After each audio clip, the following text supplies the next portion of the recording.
Wacha nikupe story. What's up? Merry Christmas na leo ndo Boxing Day.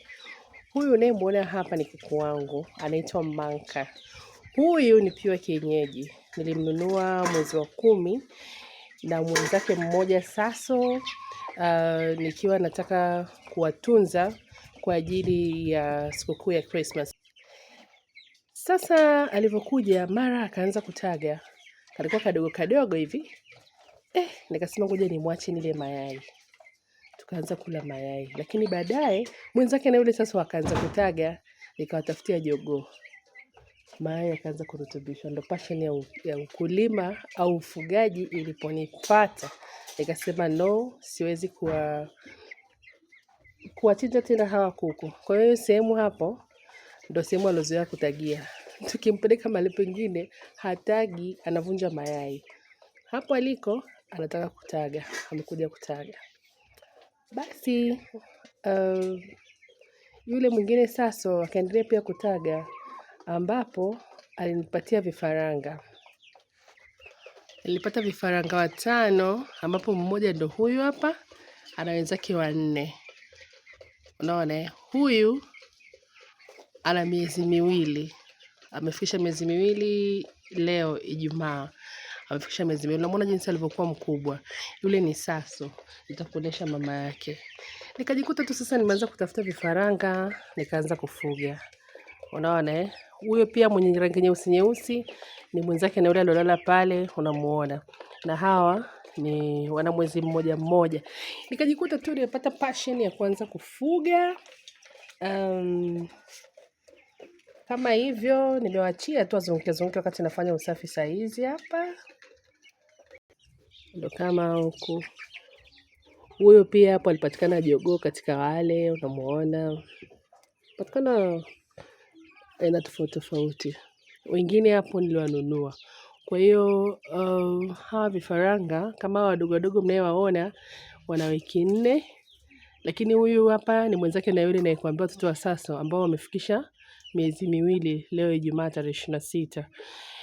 Kwa hiyo ndo hivyo nitaendelea kuwaonesha, japo nawalea kwa shida bado mabanda yangu hajakuwa vizuri. Na yule pale pia mweusi yule unamuona, naye ni mtoto wa yule Saso, ana miezi 2 leo. Saso wanakuwa sana. Sasa mimi nitakuonesha tofauti, tuone na hawa vifaranga wa kienyeji wanakuwaje, maana hawa bado sijawapata. Unaona wote hawa ni kuku, nimeamua kuingia kwenye mifugo. Na intend sasa from here kuwa mfugaji mkubwa sana. Ndio nimeanza safari. Kwa hiyo baada ya kupata ile hamu ya kuwa na kuku, sasa hivi nina kuku takribani 56. Nategemea kuendelea kuwa na kuku wengi. Mwezi ujao nataka nianze kufuga broiler. Hapa kwa hiyo nina Saso na nategemea pia huyu Manka anavyoendelea kutaga nianze kutengeneza kuku wa kienyeji ambao ni pure. Huyu jogoo mama yao ndio huyu hapa anakula.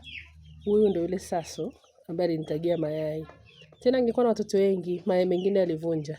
Na huyo ndio yule jogoo ambaye ndio baba yao, huyo ni kienyeji pure ambaye nilimleta. Unamuona? Alikuwa mdogo lakini sasa hivi amekuwa. Cheki huyu Saso jinsi alivyo. Ana kilo nyingi sana. Kwa hiyo Saso ni kuku ambaye anataga na mayai yake ni mazuri kama ya kienyeji na anatesti kama ya kienyeji, lakini Saso ana nyama nyingi. Kwa natarajia wakiwa wakubwa hawa kuku unaweza kuuza 30,000, 35,000 mpaka 40,000. Hawana hasara so far, lakini kuna vifo. Kama mimi nimeshapata vifo 3. Kimoja ni ile mtu una uzoefu wa kutaga, kilisababishwa na kukanyagwa na wenzake.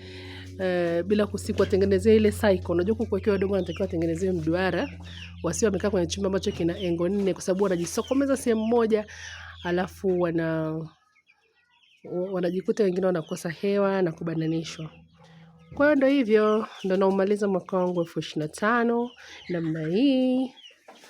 Natarajia 2026 nitajimobilize afu nitakuwa mfugaji mkubwa. Nitaendelea kuwapa updates za hawa kuku. Unaona? Kwao kuna vingine vidogo kama hiki vile kwenye maji. Unaona hawa ni wadogo hawa. ile kutokuwa na uzoefu hivi ni vikiwa na wiki 2. Sasa hivi vina wiki 4 hivyo vinavyokunywa maji hapo. So far unawafungia jioni, lakini inakuwa ni free range kwa hichi kipindi mpaka watoto watakapofungua shule.